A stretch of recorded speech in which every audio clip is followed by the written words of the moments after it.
여러분, 이 세상에서 가장 훌륭한 어머니는 누구일까요? 여러분, 이 세상에서 가장 복 받은 어머니는 누구일까요? 여러분, 머릿속에 얼마 전에 대수능 점수가 나와서 대수능 만점자들의 어머니들, 또 뭐 만점자들이 인터뷰하기도 하더라고요. 야, 좋겠다. 그런 생각 들죠. 또 종종 외국의 그 대통령 그 어머님들이 부각되는 에, 그런 때도 있습니다. 그런가 하면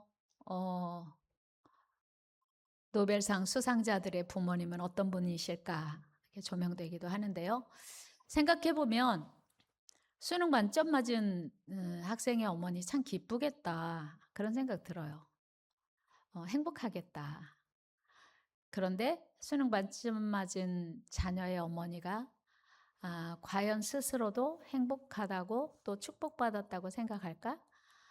뭐 대통령을 배출한 어머니 나름대로 보람도 있을 테지만 그러나 그 어머니가 일생을 행복하고 복받았다고 생각할까? 꼭 그렇다고 말할 수는 없을 것 같아요. 뭐 노벨상 수상자도 영광스럽고 자랑스럽긴 하겠지만 그러나 자녀가 노벨상을 수상했다고 해서 그 어머니 일생이 행복하거나 축복받았다고 꼭 그렇게 말하기는 어려울 수도 있겠다 싶습니다. 그렇다면 온 세상에 가장 행복한 어머니, 가장 축복받은 어머니 누굴까 생각하다가 저는 오늘 예수님의 어머니 마리아를 여러분과 함께 말씀을 통하여 나누어 보려고 합니다. 어, 예수님의 어머니는 동정녀 마리아이고요. 예수님은 온 세상을 구원할 유일한 구원자이시기 때문에 예수님을 이 땅에 오게 한 그 어머니가 가장 복이 있다는 것입니다. 예수님의 어머니 희생과 헌신이 아니었더라면, 예수님의 어머니의 순종이 아니었더라면 결코 우리에게 구원의 길은 열리기 어려웠지 않았을까. 물론 하나님은 어떤 통로로라도 우리에게 구원의 길을 열어주셨겠지만 그러나 마리아의 그 순종, 즉각적인 순종, 온전한 순종으로 말미암아 우리에게 구원의 길이 열렸으니 마리아는 참 복받은 여인이다. 복받은 어머니다. 그런 생각합니다. 오늘 본문에서 천사 가브리엘은 요셉과 약혼한 처녀 마리아에게 나타나서 말합니다. 무서워하지 말라.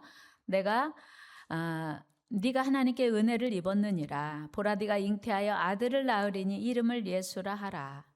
이때까지 사실 마리아는 천사의 방문을 받기 전까지 이름 없는 가난한 동네 나사렛에서 살고 있던 시골 소녀, 시골 처녀에 불과했습니다. 평범한 소녀였지요.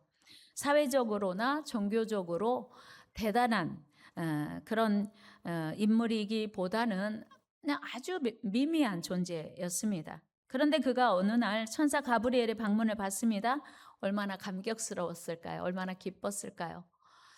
그런데 그 감격도 기쁨도 잠시 천사가 전해준 그 소식을 들어보니 이건 기뻐할 수도 없고 감격할 수도 없는 내용이었던 거예요. 아니, 축복이 아니고 오히려 재앙이었죠. 보라 네가 잉태하여 아들을 낳으리니. 여러분, 지금 마리아에게 이 소식은요 청천벽력이었습니다. 야, 이거 마른 하늘에 날벼락도 유분수지. 어떻게 나는 지금 결혼을 약속할 한 요셉 청년이 있고, 그리고 나는 아직 남자를 가까이 한 적이 없는데 이 무슨 해괴망측한 일이란 말인가. 이해할 수 없는 천사의 소식에 대단히 당황스러웠을 마리아를 우리는 생각해 볼 수 있습니다. 이 말이 사실이라면 마리아는 혼전 임신한 거예요.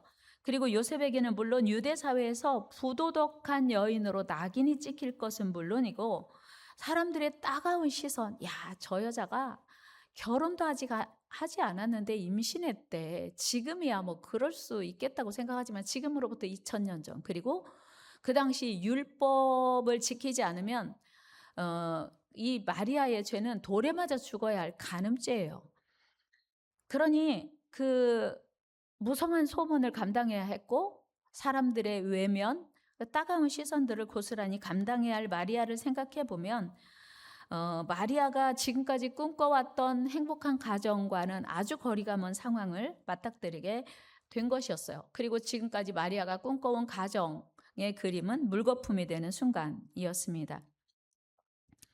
더구나 남자를 가까이 한 적 없는데 임신했다? 억울한 일이잖아요. 그렇죠? 그리고 말도 안 되는 일이에요. 이해할 수 없는 일이에요. 나도 모르게 내가 임신을 했다고? 이런 일은 있을 수 없는 일입니다. 그런데 마리아가 그 천사의 수태고지를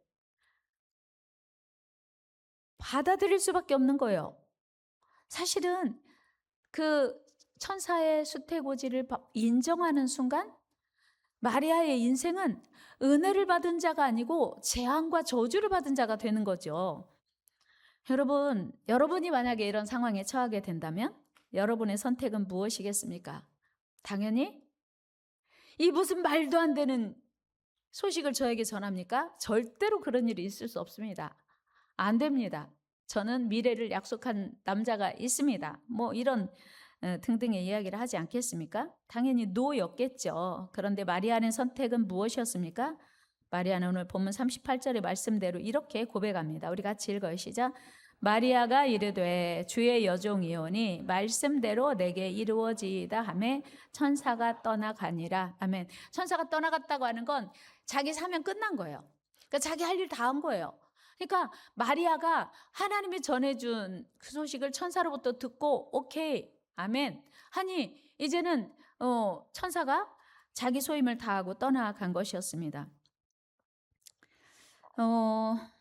주님의 여종이다. 주님의 여종이라고 하는 고백 속에서 내게 어떤 불이익이 있더라도 어떤 어려움이 있더라도 주님의 말씀대로 따르겠습니다. 그런 고백인 거죠. 아주 겸손한 고백이고요. 마리아는 이렇게 생각이 없나? 그런 생각이 들 정도로 마리아는 순수하게 천사의 수태고지를 받아들입니다. 마리아가 어떻게 이런 고백을 했을까 생각해 보면 마리아는 그랬던 것 같아요. 내 계획은 요셉과 결혼해서 행복한 가정 꿈꾸는 건데, 하나님은 나를 향한 또 다른 계획이 있구나. 내 계획보다 더 훌륭한 계획이 있구나. 그런 생각을 한 것 같아요. 그리고 내 기대보다 하나님의 일하심에 전적으로 이제 신뢰하고 따르기로 결정한 겁니다. 여러분, 이것이 성탄의 출발입니다. 여러분, 그는 어떤 마음으로 이렇게 어렵고 힘든 하나님의 도전에 순종할 수 있었을까? 첫째는 마리아는 조건 없는 순종을 선택했습니다. 마리아는 천사에게 무슨 이유로 제가 아기를 임신해야 한단 말입니까? 저는 남자를 가까이 한 적이 없습니다. 억울합니다. 변명하지 않았어요. 아무 조건 없이 무조건 수용하고 순종한 것입니다. 말도 안 되는 불리한 하나님의 도전 앞에 마리아는 온전히 순종하기로 결단합니다. 아무 조건도 없이 하나님의 계획과 뜻이 하나님의 말씀대로 자신을 통하여 이루어지기를 결단한 겁니다. 이것이 은혜고요. 이것이 신앙생활입니다. 여러분, 신앙생활 하다 보면 때로 이해되지 않는 일들이 우리 삶에 일어나요. 여러분, 신앙생활은 온 세상의 주인이신 하나님이 이루시는 일을 우리 작은 지혜로 이해하려고 하면 절대로 이해할 수 없습니다. 이해할 수도 없고요. 그리고 그 하나님이 행하시는 일들을 우리 안에 다 담을 수가 없다는 사실이에요. 마리아는 이 사실을 알고 아무 조건도 없이 하나님의 뜻에 순종하기로 결단한 것입니다. 여러분, 우리가 흔히 은혜라고 하면 사업도 잘 되고 건강하고 재정도 점점 불어나고 통장에 잔고가 점점 많아지고 사회적인 권세나 명예를 얻는 것을 생각합니다. 그러나 진정한 의미의 은혜는 하나님의 뜻을 이루기 위해 고난에라도 동참하는 것, 이것이 은혜예요. 그러니까 내 뜻을 이루는 게 아니고 하나님의 뜻을 이루기 위해서 고난이라도 기쁘게 동참하는 것, 이것이 은혜라는 것입니다. 내가 하나님과 그 나라를 위해서 희생하고 헌신하는 것, 이것이 참된 은혜죠. 그래서 내가 고난을 통해서 하나님의 뜻이 이루어진다면 그것이 은혜요. 그것이 우리에게 기쁨이 되고 영광이 된다는 것입니다. 여러분, 우리가 세상에서 아무리 큰 부귀영화를 누린다 해도 장차 올 미래에 나타날 하나님의 영광에 참여한다는 보장은 없습니다. 그런데 우리가 지금은 힘들고 어려워도 하나님의 고난에 동참하면 미래의 영광에 동참할 수 있다고 주님은 약속하시거든요. 그러므로 우리가 주님의 고난에 동참하는 것은 진정한 의미의 은혜라고 말할 수 있습니다. 그래서 사도 바울은 사도로 부르심을 받은 후에 매 맞고 굶주리고 멸시받고 춥고 굶고 헐벗고 매 맞고 그리고 도둑을 만나고 그리고 파선하고 배를 타고 복음 전하러 가다가 풍랑을 만나고 그 모든 일체를 하나님의 은혜라고 여기며 감사했습니다. 우리 디모데전서 1장 12절 읽겠습니다. 시작. 나를 능하게 하신 그리스도 예수 우리 주께 내가 감사함은 나를 충성되이 여겨 내게 직분을 맡기심이니. 아멘. 여러분, 오늘 우리도 마찬가지입니다. 예수님 때문에 손해보고 예수님 때문에 억울하고 예수님 때문에 참아야 되고 예수님 때문에 고난받는 것이 은혜, 이 기쁨입니다. 여러분 동의하지 않으셔도 성경은 그렇게 우리에게 말하고 있어요. 마리아는 이런 마음으로 하나님의 순종 요구의 기쁨으로 아멘 한 것입니다. 물론 마리아의 순종으로 성탄이 시작이 됐지만 예수님의 순종으로 십자가가 완성돼서 우리의 구원의 길이 열렸습니다. 여러분, 육체로 오신 예수님이 십자가에 달려 죽으시는 것은 대단한 순종이었고 그리고 엄청난 순종이었습니다. 예수님의 그 순종이 오늘 우리 모든 믿는 자들의 모델이기도 하고 구원의 길 되셨습니다. 우리 히브리서 5장 8절 9절 말씀 읽겠습니다. 시작. 그가 아들이시면서도 받으신 고난으로 순종함을 배워서 온전하게 되셨은즉 자기에게 순종하는 모든 자에게 영원한 구원의 근원이 되시고. 아멘. 여러분, 하나님의 은혜는, 하나님의 축복은, 하나님의 사랑은 아무도 희생하지 않고 헌신하지 않으면 절대로 이루어지지 않아요. 누군가의 희생으로 하나님의 뜻이 이루어지는 것입니다.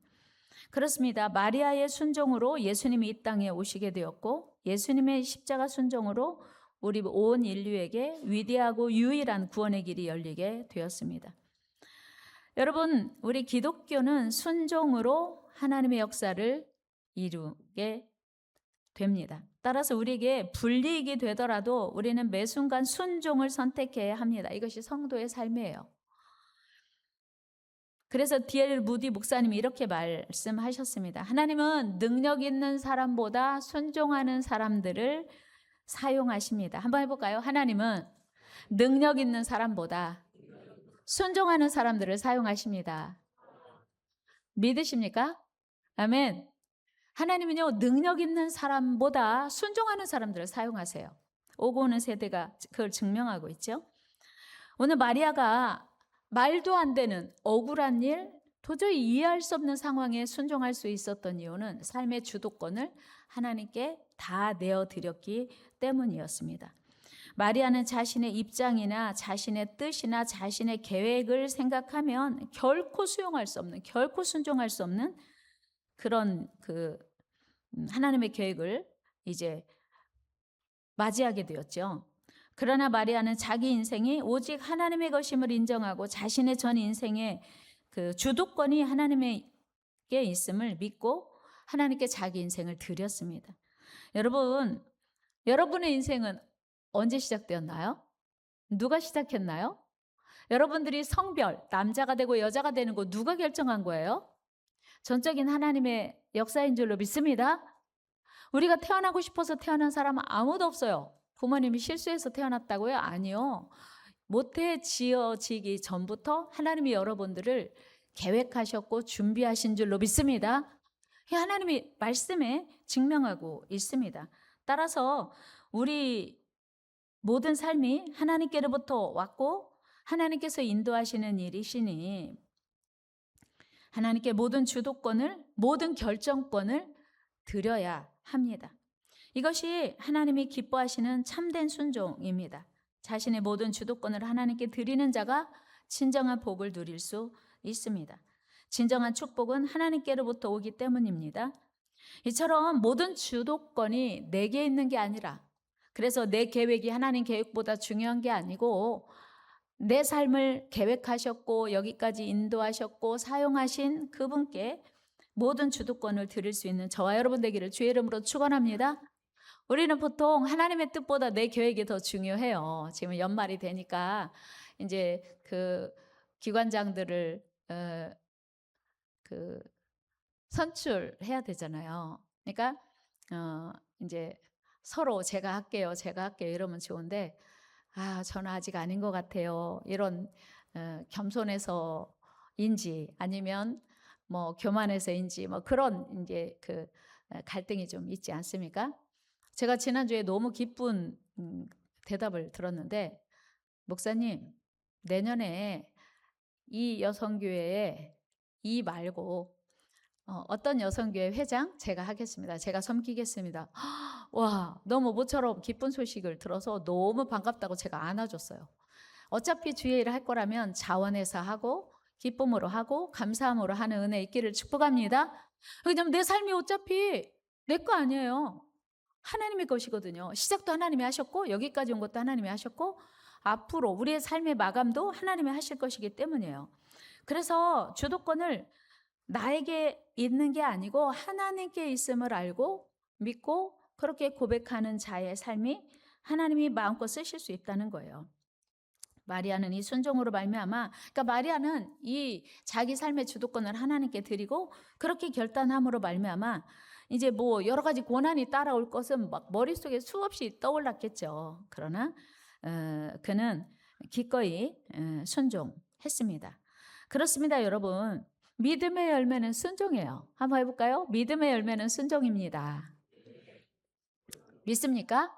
믿음의 열매는 순종이에요. 여러분, 난 믿음이 많은 것 같아. 그런데 순종하지 않는다면 믿음 다시 점검해 봐야 돼요. 믿음의 열매는 순종이에요. 그래서 우리도 마리아처럼 순종을 배워야 돼요. 토저 목사님은 순종을 이렇게 표현했습니다. 순종은 하나님께 전적으로 자신을 맡기는 신뢰의 표현이다. 그렇습니다. 하나님을 신뢰하는 자가 순종할 수 있는 거예요. 그러니까 하나님이 지금까지 인도해 주신 것처럼 이후로도 아름답게 내 삶을 인도해 주실 거야 라고 하는 믿음이 있는 사람만 기꺼이 기쁘게 순종할 수 있다는 거죠. 여러분, 그런 은혜가 있기를 축복합니다. 왜 그러냐면요, 순종이 인생을 바꿔요. 오늘 마리아 보니까요, 순종이 인생을 바꿉니다. 마리아가 엄청난 순종을 결단했더니 그 인생은 지극히 초라한 나사렛의 이름 없는 여인에서 이리약 위대한 구세주 예수님의 어머니가 되었습니다. 이처럼 순종은 놀라운 인생의 대반전의 역사가 숨겨져 있습니다. 엘리야 시대 때 시돈 땅에 가난한 과부가 살고 있었습니다. 이 과부 역시 이름도 없어요. 이름이 누군지 몰라요. 과부라고 하는 건 남편도 없는 거고 힘도 없고 백도 없는 거죠. 사회적 신분도 정말 그야말로 가난하고 그 시대가 또 흉년이 들어서 다 어려웠습니다. 더 이상 먹을 양식이 없어서 사랑하는 아들과 함께 마지막 양식으로 떡을 만들어 먹기 위해서 나뭇가지를 줍고 있었어요. 우리 열왕기상 17장 말씀 읽어요. 시작.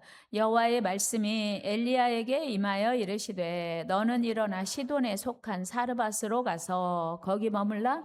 내가 그곳 과부에게 명령하여 네게 음식을 주게 하였느니라. 아멘. 여러분, 그 흉년이 들어서 농사할 수 없는데 누구에게 음식을 이렇게 도움 받는다고 하는 건 상당히 부담되는 일이에요. 근데 하나님이 가래요. 명령 받았습니다. 그래서 갔어요. 근데 엘리야가 이제 말이 안 나오니까 마침 그 나뭇가지 줍고 있는 여인을 만나서 이렇게 말합니다. 우리 10절 말씀 한번 읽어볼까요? 시작. 그가 일어나 한 과부가 그곳에서 나뭇가지를 줍는지라. 와, 얼마나 그 광경이 입을 떼기가 어려웠는지, 얼마나 가난하게 보였고 초라하게 보였고 느추하게 보였겠어요. 나뭇가지 몇 개를 줍고, 그 당시에는 뭐 요즘 같은 뭐 주방 조리 기구가 없으니까 뭐 인덕션도 없고 가스 렌지도 없고 뭐 전자레인지나 뭐 에어프라이 같은 그 조리도구가 하나도 없으니까 나뭇가지를 주워다가 불을 지펴서 이제 음식을 익혀서 마지막 그 있는 그 가루에 그 떡을 만들어서 먹으려고 하는 거예요. 그런데 이렇게 또 도전을 합니다. 우리 10절 후반절을 같이 읽어요. 시작. 이에 불러 이르되 청하건대 그릇에 물을 조금 가져다가 내가 마시게 하라. 흉년 들었어요. 가뭄이 들었어요. 얼마나? 3년 6개월. 물 한 잔도 사실은 누구에게 나누어 드리기가 물 한 잔도 사실 누군가에게 요즘 같으면요. 마트에 가면 생수도 많고 아니면 뭐 그 정수기에도 집집마다 다 있으니까 물 한 잔이 그렇게 귀하게 여겨지지 않을 수 있지만 흉년이 들었어요. 가뭄이 들었어요. 비도 이슬도 내리지 않은 지 무려 3년 6개월이에요. 물 한 잔이 너무 소중한 그 상황에서 물 좀 주세요라고 했어요. 그러니까 이 여인이 아무 얘기도 않고 알겠습니다. 제가 물 가지러 갔다 올게요 하고 출발하는데 엘리야가 거기에다 다시 이야기를 합니다. 12절 말씀 볼까요? 시작. 그가 가지러 갈 때에 엘리야가 그를 불러 이르되 청하건대 내 손에 떡 한 조각을 내게로 가져오라. 갈수록 태산이라는 말이 이런 상황을 빗대어 하는 말이 아닐까요? 물도 지금 누군가에게 나눠주기 어려운 상황인데 그래도 기쁨으로 제가 물 가져올게요. 잠깐 기다리세요. 그렇게 생각하고 지금 가지러 가려고 하는데 잠깐만요. 물도 가져오시고요. 떡 한 조각 가져오세요. 이 여인이 너무 당황했어요. 그래서 이런 말을 합니다. 12절 같이 읽어요. 시작. 그가 이르되 당신의 하나님 여호와께서 살아계심을 두고 맹세하노니 나는 떡이 없고 다만 통에 가루 한 움큼과 병에 기름 조금뿐이라. 내가 나뭇가지 둘을 주어다가 나와 내 아들을 위하여 음식을 만들어 먹고 그 후에는 죽으리라. 아멘. 지금 흉년 들었으니까 아주 아끼고 또 아껴서 겨우겨우 연명할 만큼 먹고 마지막 남은 통의 가루 그리고 기름으로 나뭇가지 주워다 불을 지펴서 이제 마지막 양식을 먹으려고 하는 거예요. 그런데 뭐 가지고 오래요? 떡 가지고 오래요. 그러니까 이 여인이 말하는 거예요. 죄송한데요. 저 떡 없어요.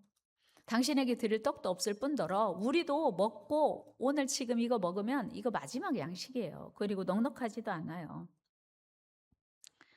그런데 하나님의 계획을 엘리야가 그 여인에게 말하면서 설득해요. 제가 생각해 보니까 신앙생활은요, 말씀으로 설득당하는 일이다 싶어요. 동의하시나요? 신앙생활은 하나님에게 설득당하는 거예요. 한번 해볼까요? 신앙생활은 하나님께 설득당하는 거다. 아멘. 그러니까 신앙생활에 갈등이 많은 이유는 설득당하기 싫은 거예요. 하나님 말씀은 A라고 하는데 우리는 B가 더 좋은 플랜인 것 같죠. 그래서 늘 하나님의 뜻에 설득당하지 않으려고 안간힘을 쓰느라고 우리는 늘 갈등 상황을 가지고 가는 것 같습니다. 근데 엘리야가 물러서지 않고 계속해서 하나님께서 말씀하신 대로 하나님의 계획을 타이르고 설득해요. 그리고 약속합니다. 오늘 그 떡 나에게 가져오면 앞으로 당신의 삶은 하나님이 책임져 주실 것입니다. 그리고 앞으로 어떤 은혜와 축복이 기다리고 있는지 준비되어 있는지를 자세하게 설명해요. 우리 14절 말씀 한번 같이 읽어요. 시작. 이스라엘의 하나님 여호와의 말씀이 나 여호와가 비를 지면에 내리는 날까지 그 통의 가루가 떨어지지 아니하고 그 병의 기름이 없어지지 아니하리라 하셨느니라. 아멘.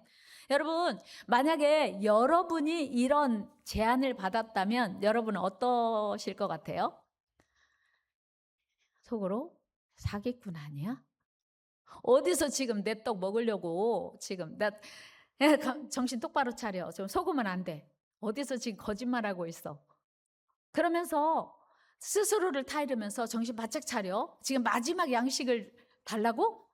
이런 사기꾼이 어디가 있을까?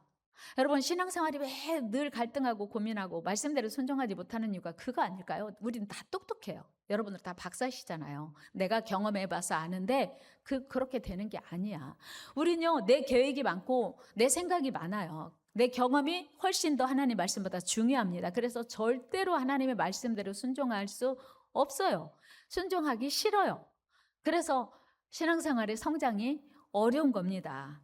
아마 이 여인도 그럴 리가 없어. 절대로 그런 기적은 일어나지 않아. 지금 비가 안 온 지 얼마야?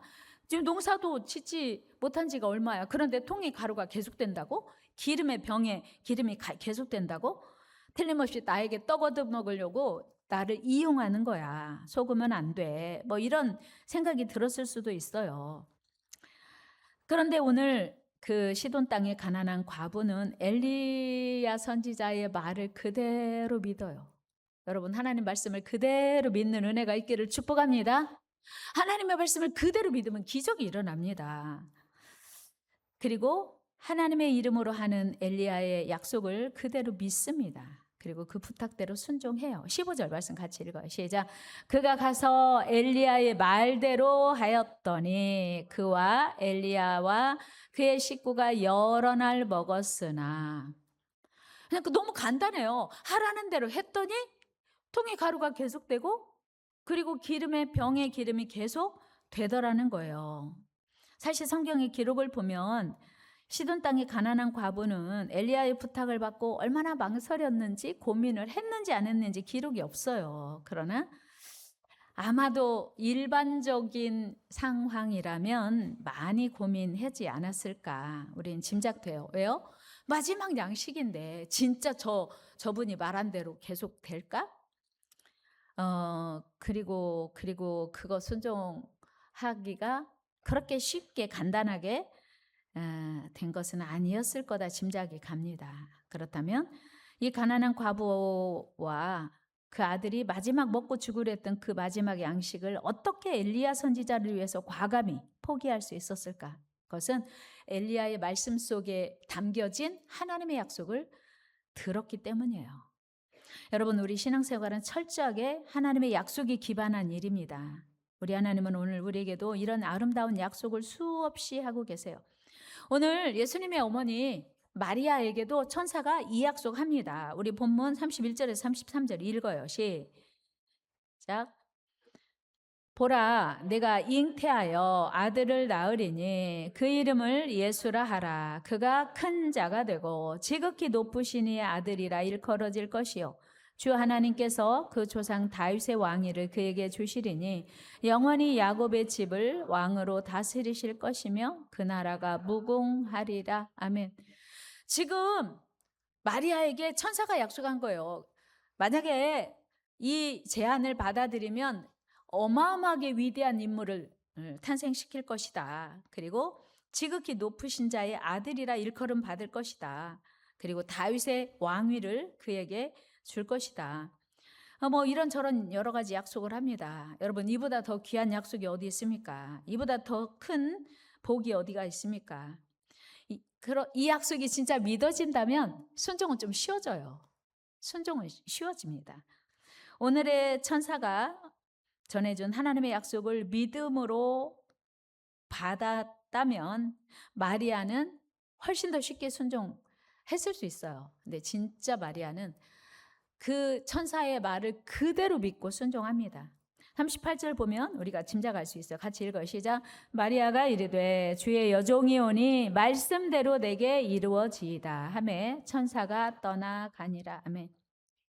여러분, 마리아의 이 순종이, 마리아의 이 결단이 신분을 바꾸고 인생을 완전히 바꿉니다. 시돈 땅의 가난한 과부 역시 엘리야 선지자의 약속을 믿고 그 어려운 부탁을 기쁘게 순종합니다. 그리고 그의 인생은 그 메마른 흉년이 다 지나기까지 기적적인 인생, 풍요한 인생, 마르지 않는 인생을 그 사랑하는 아들과 함께 보내게 됩니다. 우리 말씀으로 확인해 봅니다. 시작. 그가 가서 엘리야의 말대로 하였더니 그와 엘리야와 그의 식구가 여러 날 먹었으나 여호와께서 엘리야를 통하여 하신 말씀 같이 통에 가루가 떨어지지 아니하고 병에 기름이 없어지지 아니하니라. 아멘. 여러분, 순종이 쉽지 않아요. 어려워요. 그런데 순종하니까 놀라운 기적이 일어나요. 우리도 순종을 배웁시다. 마리아의 순종을 배웁시다. 마리아의 순종을 본받읍시다. 사실은요, 성경에 보면 말도 안 되는 순종을, 말도 안 되는 하나님의 그 명령을 순종한 선지자들이 있어요. 우리 이사야 선지자를 보면요, 3년 동안 옷 벗어, 신발 벗어.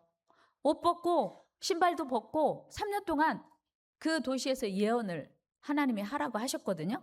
우리 이사야 20장 2절 말씀 읽어요. 시작.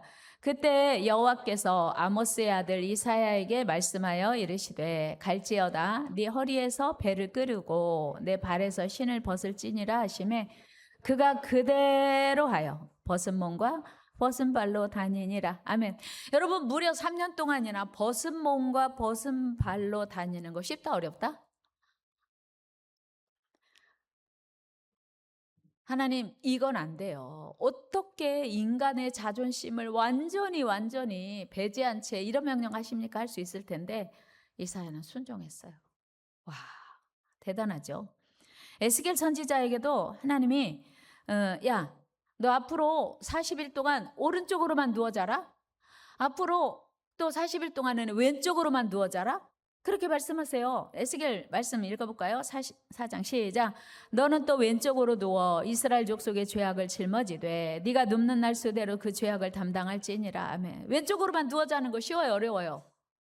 자다 보면 오른쪽도 눕고 왼쪽도 눕고 뭐 반듯하게 잘 수도 있잖아요. 엎드려 자기도 하고. 근데 하나님이 왼쪽으로만 누워 자래요. 그러더니 또 어느 날 하나님이 이제는 오른쪽으로 누워 자래요. 또 말씀 읽어볼까요? 6절 시작.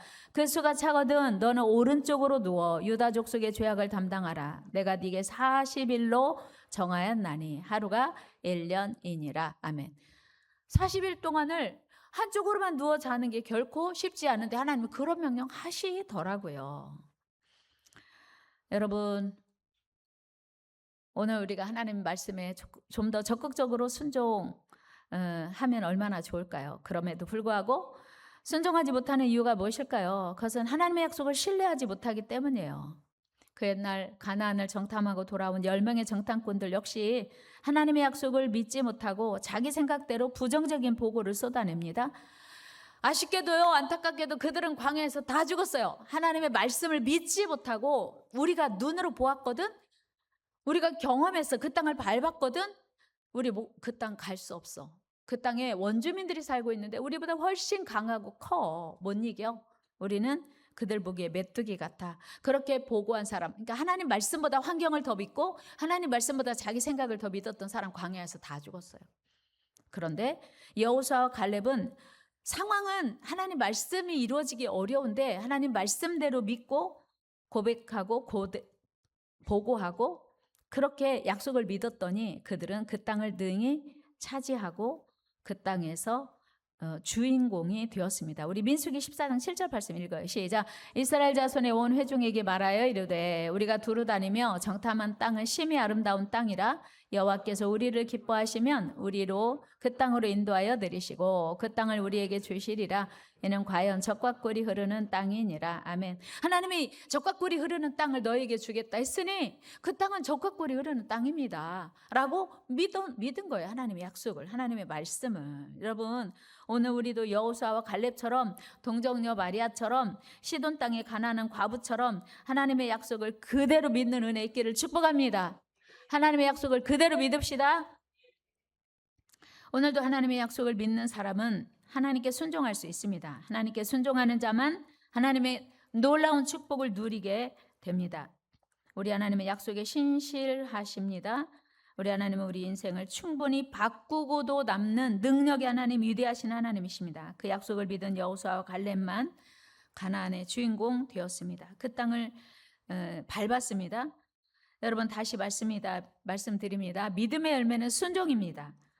하나님께 순종이 없는 믿음은 헛것이에요.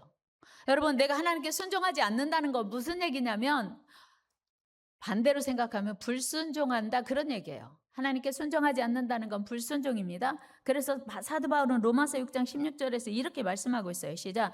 너희 자신을 종으로 내주어 누구에게 순종하든지 그 순종을 받는 자의 종이 되는 줄을 너희가 알지 못하느냐? 혹은 아멘. 그러니까 내가 하나님께 순종하는가? 아니면 중간이 아니라 그 순간 마귀에게 순종하고 있다는 거예요. 선택은 여러분이 하시는 거예요.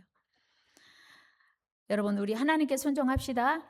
하나님은 오늘도 사람을 찾으십니다. 능력 있는 사람이 아니라 순종할 사람을 찾으십니다. 하나님의 역사는 하나님의 기적은 누군가의 순종으로 이루어지기 때문이에요. 마리아의 순종으로 예수 그리스도가 태어나신 것처럼. 순종을 선택할 당시에는 손해처럼 여겨지고 바보처럼 여겨질 수 있습니다.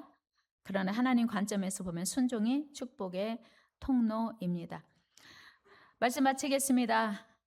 여러분, 순종은 나를 위한 일인가? 하나님을 위한 일인가? 1번, 2번. 다시요. 순종은 나를 위한 일입니까? 하나님을 위한 일입니까? 맞아요. 나를 위한 일이기도 하고 사실은 또 하나님을 위한 일이기도 하고 윈윈하는 거예요. 하나님도 기뻐하시고 나도 기쁜 일이에요.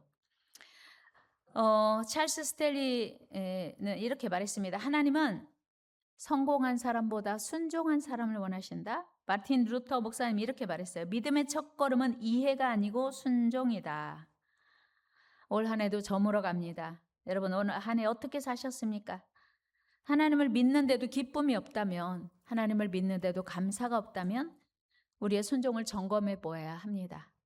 여러분, 마리아가 순종해서 예수님이 이 땅에 탄생하신 것처럼 우리의 순종으로 또 다른 하나님의 역사가 이루어질 것입니다. 하나님은 오늘도 우리의 순종을 기다리고 계십니다. 우리 순종의 자리로 나아가는 저와 여러분 되기를 축복합니다.